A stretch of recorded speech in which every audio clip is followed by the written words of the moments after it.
Good morning, everybody. How's it going? So, in this one, I wanted to talk about immortality. I wanted to talk about immortality because immortality was kind of the first things that really got me thinking further and further and deeper into life, because thinking truly about what it means to be immortal really expands your mind into recognizing what it really means to live infinitely, eternally, and forever.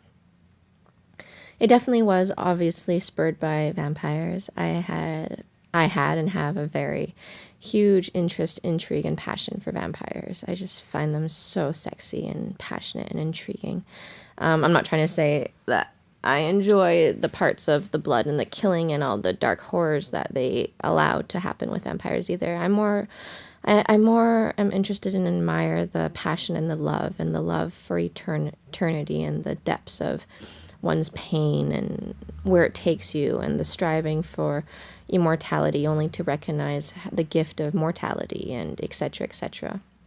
And another one, it was when I was thinking about trees and how long trees live, because trees in ways I believe could be looked at immortal as well, because while cut down, but when you look at the rings of the oldest trees, some that are 900 years old or older, to live, do you understand what it means to live 900 years? I mean, think about 100 years that we supposedly live, and then think about extend that to 200, 300, 400, 500.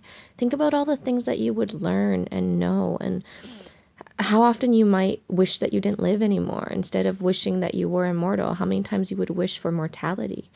There's so much in that, and that brought me into the appreciation. That brought me into, like, because when you're immortal, do you imagine yourself with everyone you're living with, or just some people? And who would it be? Who would you change into being immortal with you? Would they decide they want to? What if it's one of those love stories where you're immortal and the one you love is mortal and they don't wish to change?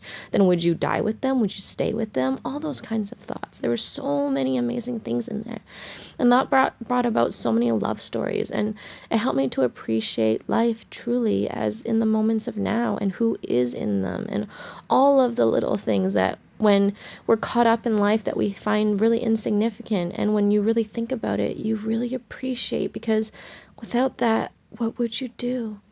And it helps you to love more and to be in the moment more.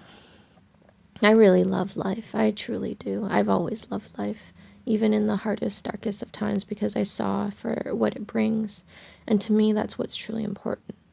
So what is it that you think of immortality? I'll talk more about this subject further and further as we go. It's just, I wish to inspire thoughts so that you think about it, and then you think about it for yourself, and then we can have conversations, because I don't want to tell you what to think or all that kind of stuff. For me, what's most enjoyable is where your mind brings you, is where your heart brings you, is where your soul brings you, what drives you, your fire, your passion, the thoughts that it brings about, where you go from there, So enjoy your thoughts on immortality. It's one of my favorite subjects to talk about. Love you all.